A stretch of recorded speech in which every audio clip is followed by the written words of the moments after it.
Welcome back to the Practice Pulse, where we focus on systems and strategies that help owners of private medical and wellness practices scale their revenue and maximize patient lifetime value. Today, we're diving into a topic that is absolutely critical for retention and growth in the high end wellness space: the future of the patient experience. I'm thrilled to introduce Melanie Abeyta, who is not just an expert in patient experience innovation, but is also the owner and CEO of Harmony Aesthetics Med Spa in Los Angeles, one of the most competitive markets in the country.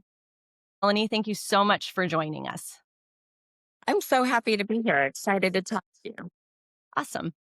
Melanie, can you share a little bit about your journey, like what led you to found Harmony Aesthetics, and how has your focus on the patient experience innovation been kind of a driving force behind your success in such a competitive market? So, I obviously started in traditional medicine and I knew right away it wasn't going to be my forever thing.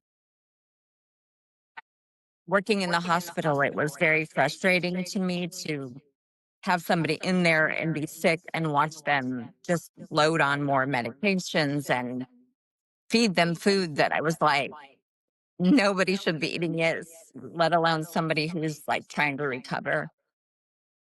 So that's how I kind of got into aesthetics, and that slowly journeyed into wellness because you can't anti-age only from the outside, right? You got to take Right. care of what's going on the inside to really get long-lasting results, natural-looking results. So I worked for another med spa for a few years, and I am a serial entrepreneur. This isn't the only business I've owned. And a few years in, I thought I can do this because I felt like the patient experience there could have been a lot better. And connecting with patients is my superpower. And Awesome. I feel like creating that patient experience is what made me successful right out of the jump when I opened. Very cool. So when we talk about the future of the patient experience, what do you feel like that looks like in the med spa space? Like, what is the biggest shift, in your opinion, that practices kind of need to make right now to stay competitive and retain patients long term?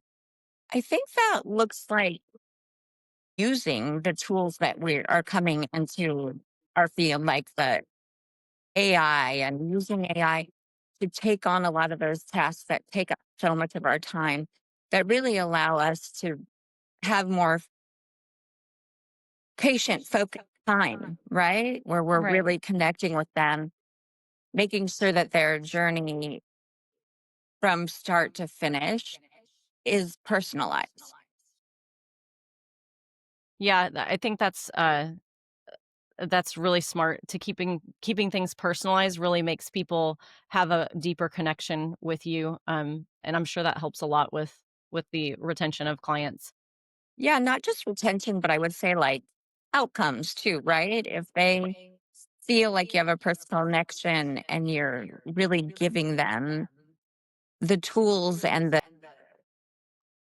the plan, you know that they're going to have great outcomes, and that's also going to keep them coming back. Right. That's awesome. Um, okay, so you operate in LA, which is one of the most competitive areas for a med spa. What is the competitive edge of a practice like Harmony Aesthetics? Like, what takes kind of all of this to the next level? And how do you kind of measure your bottom line differently? Like, what kind of metrics are you using to measure, like, how successful you are? So I think what makes us gives us a competitive edge is really kind of what we touched on before, and that connection with the patient, right? You're not just a number when you walk in here. We know you by name. We really put together a personal plan. We speak to you on a personal level. You know, for the first 4 years, I grew completely by word of mouth, and that says a lot about people's trust in me and the other practitioners that work here. And so I think just even people are going to crave that even more now with all the AI tools and knowing that sometimes they're talking to a bot. So I think just continuing that, and I really use all kinds of metrics to track that. But patient retention is a huge one for us, right? Re-engagement and retention. Instead of like spending so much money on like getting new patients, really keeping the ones we have and servicing them well. I love that. It speaks volumes to kind of what your goals are there, that you're so focused on patient retention and, having a satisfied client. So a great patient experience isn't just about bedside manner though. It's also about systems. I know you said you want to focus on having some like human touch and making sure that we keep that as part of your focus in your um in your clinic there. But what are some like non-negotiable systems or platforms or practices that you feel you kind of must have in place as a as like to keep things automated and seamless in your patient journey from like the Right. I initial would inquiry into the like post follow-up visit kind of stuff. absolutely, I think engaging in them quickly as soon as they do reach out, scripts for the front desk and the people that are interacting with the clients first so that we are presented the same way every time, right? To each Yeah. patient so they know who we are from the very beginning. And I would say systems that include follow ups and give the patient guidance on, how aftercare, right? So that they know what they are supposed to do afterwards.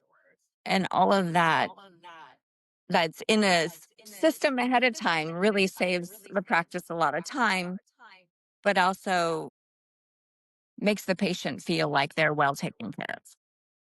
Right. I love that. So it sounds like you have some really good um like sister systems in place, like standard operating procedures that help communicate with your clients and make sure that they know kind of what's going to get them the best results, what actions they can take to really amplify the results of the tools that you've given them. Yes. And obviously, Yeah. that's changing and becoming a little bit easier with the AI that's available now. So just learning how to use that to our advantage, right? Which is still a Right. journey for sure. Yeah, the automation and the nurture process. A lot Yes, of that can be automated and takes time off of you and allows you to focus more on giving those personal human touches to your services, which is awesome. absolutely. What do you feel is the biggest challenge that you see med spas facing when trying to implement a truly innovative and scalable patient experience? Is it technology? Is it staff training? Is it something else? What's going on when you're trying to scale? Yeah, I would say it's technology and staff training, probably. I would say for there, I know there's a lot of med spa owners like me who are also practitioners. So we're trying to run a business, train staff, implement new technologies, and see patients. So that is very difficult. That juggle is extremely hard.